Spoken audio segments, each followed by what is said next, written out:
Good morning बच्चों। आज हम पढ़ेंगे सफलता की चुनौतियाँ। सफलता मतलब सक्सेस।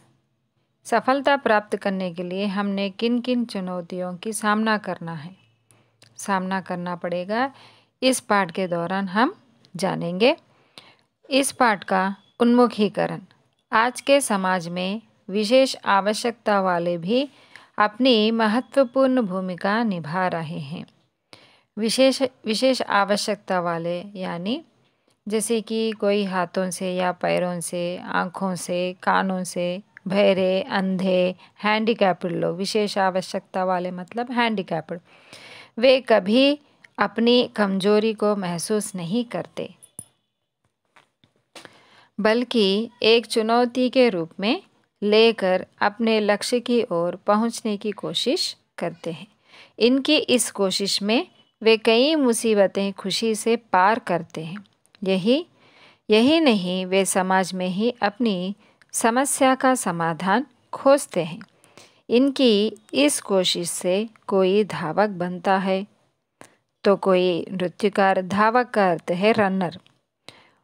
कोई नृत्यकार या कोई कुछ साबित करते हैं कि जो व्यक्ति समस्या का समाधान खोजता है वही कुछ पा सकता है। यहाँ पर 2 प्रश्न दिए गए हैं। विशेष आवश्यकता वाले मुसीबतें कैसे पार करते हैं? विशेष आवश्यकता वाले स्वयं को कभी कमज़ोर नहीं समझते और वे अपने लक्ष्य की ओर पहुंचने की कोशिश करते रहते हैं। इसी कोशिश में वे अनेक प्रकार की मुसीबतें खुशी खुशी पार कर लेते हैं। हमें किन किन विषयों में विशेष आवश्यकता वालों की सहायता करनी चाहिए? हमें विशेष आवश्यकता वालों लोगों को सम्मान देना चाहिए और उनका उत्साह बढ़ाना चाहिए और अपने साथ खेल कूद या काम में उन्हें भागीदार बनाना चाहिए।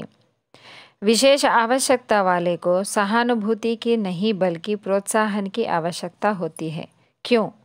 कारण सहित बताइए। विशेष आवश्यकता वाले लोगों के प्रति दया व सहानुभूति दिखाने से वे स्वयं को छोटा महसूस करते हैं। वे भी हमारी तरह सम्मान के अधिकारी हैं। सम्मान ही उनका उत्साह बढ़ाता है, इसीलिए हमें उनकी सम्मान करनी चाहिए।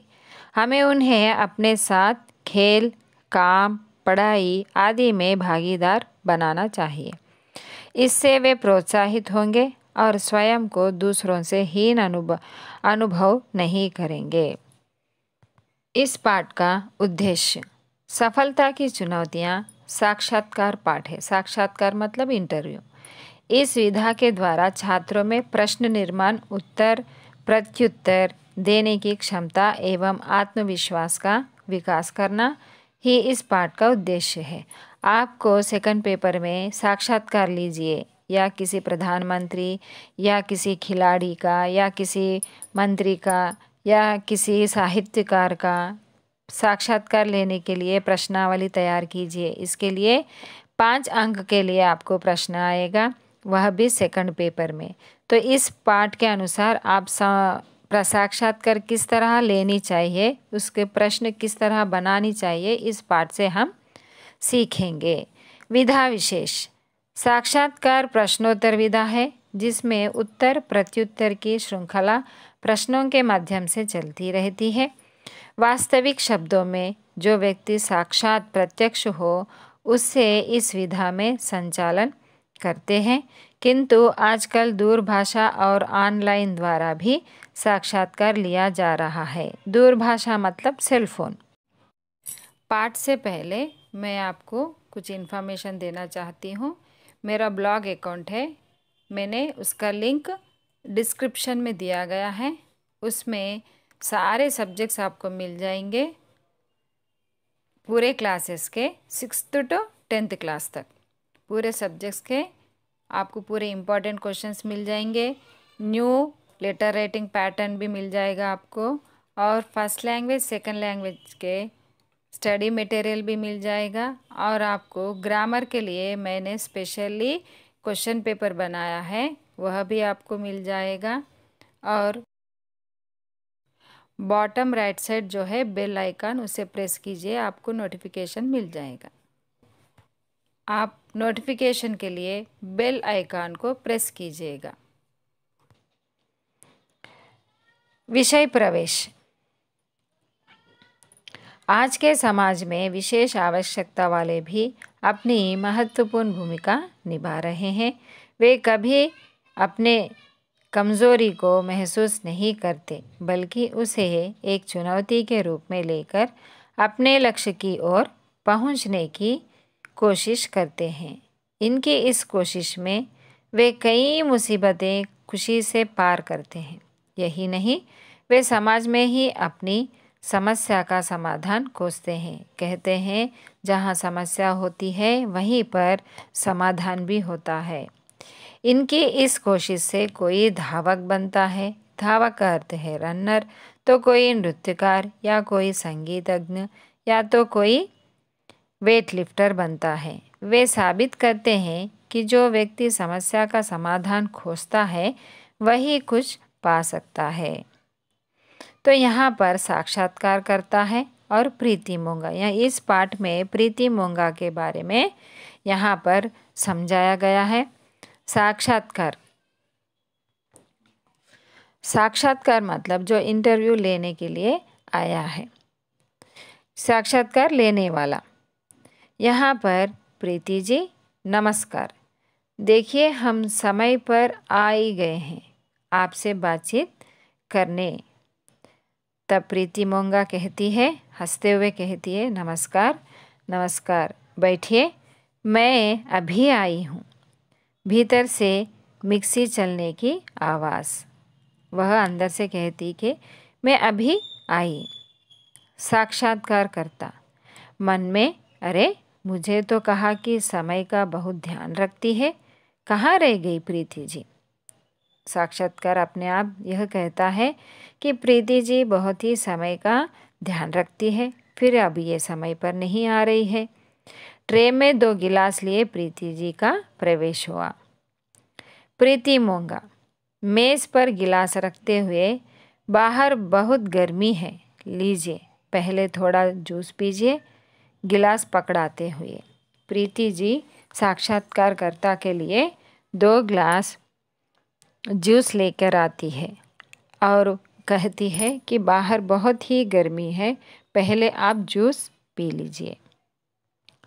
साक्षात्कारकर्ता आश्चर्यचकित भाव से उनकी आंखों की ओर देखते हुए, प्रीति जी यह क्या, मतलब इस तरह प्रश्न पूछता है।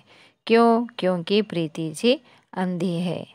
प्रीति मोंगा, मैं अपना सब काम स्वयं करती हूँ, काम भी अच्छा होता है और आनंद भी आता है। चलो अब कुछ बातचीत का सिलसिला आगे बढ़ाएं। तब साक्षात्कारकर्ता कहता है, प्रीति जी आप दृष्टिहीन होते हुए भी एक सफल महिला मानी जाती हैं। सफलता या कामयाबी को आप किस अर्थ में लेती हैं?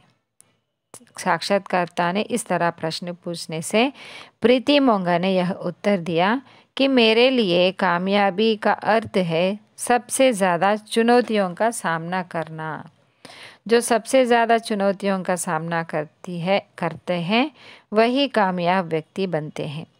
जिससे सबसे ज़्यादा असफलताओं का सामना किया हो, जिससे सबसे अधिक चुनौतियों को स्वीकार हो और संघर्ष कर उन पर विजय पाई हो, वही व्यक्ति सफल कहलाने का अधिकारी है।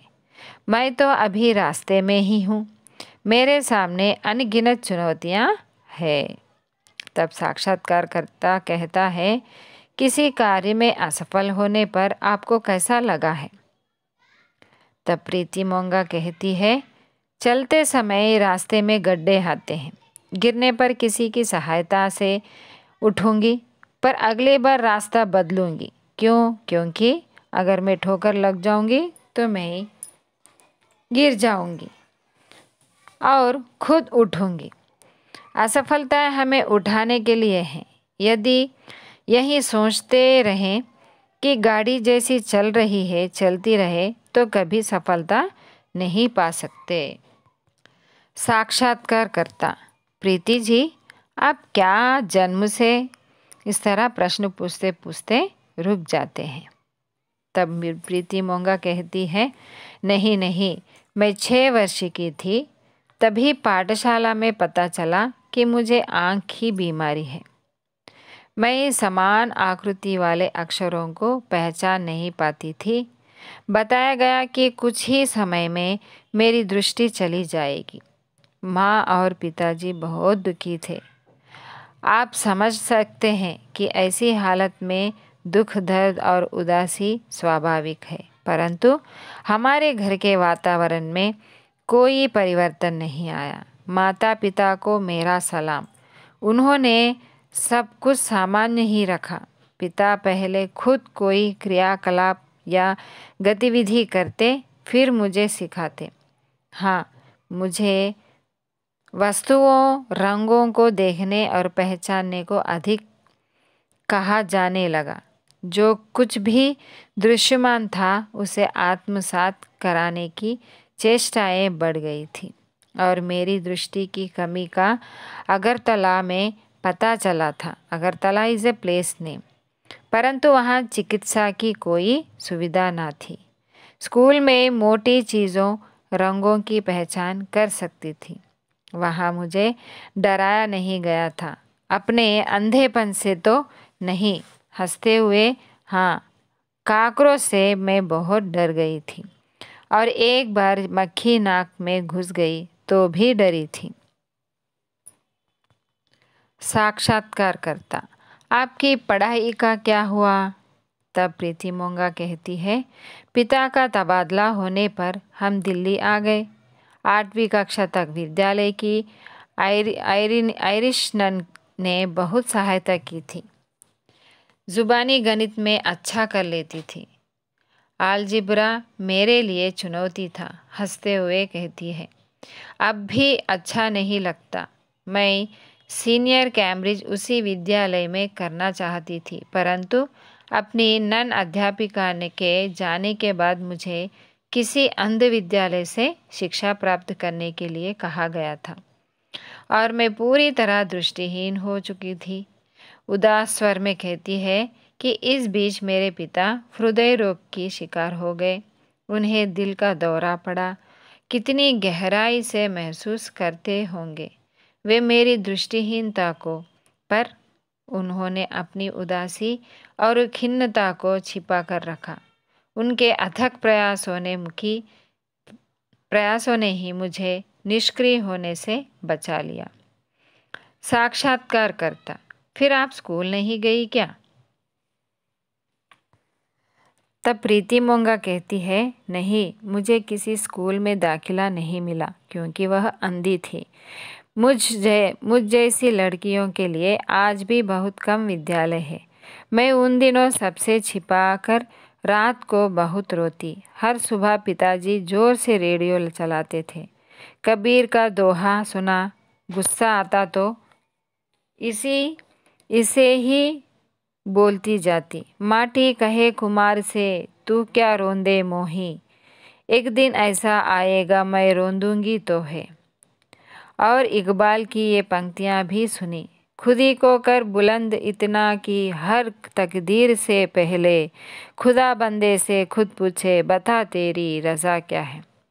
इनका असली मतलब जब समझ में आया तो मानो जिंदगी की डोर हाथ में आ गई। तब साक्षात्कारकर्ता ने वह प्रश्न पूछा, कैसे? तब प्रीति मोंगा ने यह उत्तर दिया, मैं सकारात्मक सोचने लगी। बार बार दोहराती, चाहती हूँ सारी कायनात मुझे देखकर कहे, वाह प्रीति वाह। चुनौतियाँ तो आती ही है, उन्हें पहचानना ही सबसे बड़ी चुनौती है। बहुत सारे आनंद है जो मैं हर दम महसूस करती हूँ। मेरे पास 2 कान, नाक, उंगलियां अर्थात श्रवण, गंध, स्पर्श आदि की सभी क्षमताएं हैं।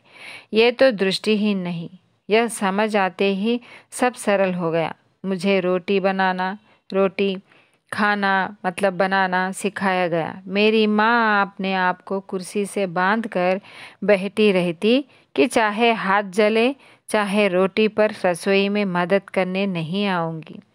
बस मेरी दृष्टिहीनता की दीवार टूट गई। इस तरह उनके माता पिता ने प्रीति मोंगा को अपने आप खुद खाना बनाने के लिए प्रेरित किया था। साक्षात्कारकर्ता: आप दृष्टिहीनों वाली सफ़ेद छड़ी का तो प्रयोग करती ही है। हाँ, प्रीति मोंगा कहती है, हाँ, सफ़ेद छड़ी में कंपन शक्ति होती है। इसके अतिरिक्त, जैसे कि मैंने पहले कहा, स्पर्श, श्रवण, स्वाद, गंध ऐसी शक्तियाँ हैं जो मस्तिष्क से जुड़ी है। वहाँ मुझ में कोई कमी नहीं। यदि इन्हें मौका दे तो ये हमें आगे पहुंचा सकती है। आत्मविश्वास आ जाने पर सब कुछ सरल और सुलभ हो जाता है। मैं कई काम धंधों से जुड़ी हूँ, उन्हें खुद चलाती हूँ। महिलाओं और विकलांगों को सिखाती हूँ कि आत्मविश्वास के बल पर आगे बढ़ो, किसी के आगे हाथ मत फैलाओ। तब साक्षात्कारकर्ता ने फिर से प्रश्न पूछा कि आपकी और रुचियाँ क्या क्या हैं? तब प्रीति मोंगा ने कहा, खाना पीना है, गप्पे मारना, काम करना, नशे की तरह। संगीत तो है ही, मन को शांति मिलती है इससे, और मैं खूब पढ़ती हूँ। जीवनियाँ, आत्मकथाएं, उपन्यास, विज्ञान, सब कुछ। तब साक्षात्कार ने आश्चर्य स्वर में यह प्रश्न पूछा कि पर कैसे? आपके आदर्श कौन थे? तब प्रीति मोंगा ने कहा, कंप्यूटर में हेलेन केलर की बहुत आभारी हूँ, जिन्होंने दृष्टिहीनों के लिए पढ़ना लिखना सुलभ कर दिया। मैं गीता और सुखमनी साहब का पाठ भी करती हूँ। परिवार हमेशा मेरे साथ रहा। पिता ने सिखाया, अपने से नीचे देखोगे तो सुखी रहोगे। तुम्हारे पास सब कुछ है, पशु पक्षी, पेड़ पौधे, पूरी प्रकृति। क्या ये कम आदर्श है? सुखमय जीवन जीने के लिए मैं किसी पर बोझ नहीं, स्वयं कमाती हूँ। मेरे पति हैं जो हर तरह से मेरी जीवन साथी हैं। बच्चे हैं और है एक नाती जो कहता है, नानी आप मुझसे टकराती क्यों हैं? हंसती हूँ। तब साक्षात्कारकर्ता ने यह प्रश्न पूछा कि आप हमारे बच्चों को क्या संदेश देना चाहेगी? प्रीति मोंगा कहती है कि हर काम को सच्चाई और ईमानदारी और खुशी से करो, तभी खुशियों का हाथ पकड़ो तो और मिलेंगी। अपने सपनों को हकीकत में बदलो और जहाँ भी जाओ वहाँ से कुछ लेकर आओ, मतलब कुछ सीख कर आओ। जिस दिन सीखना छोड़ दोगे वही दिन तुम्हारे पतन का होगा। इसीलिए हमें निरंतर सीखते रहना है। अपने सीखने के दरवाजे खुले रखो। हाँ, विकलांगों को स्वयं आगे बढ़ने दो, उनके पास असीम शक्तियाँ हैं। काम अपने आप में एक ऐसी अद्भुत शक्ति है जो सफलता को बांध कर ले आती है। काम आनंद है, काम सुख है और प्रत्येक सही काम होता है मंगलमय है। साक्षात्कार हंसते हुए कहता है, प्रीति जी आपका बहुत बहुत धन्यवाद। बहुत आनंद आया आपसे बात करके।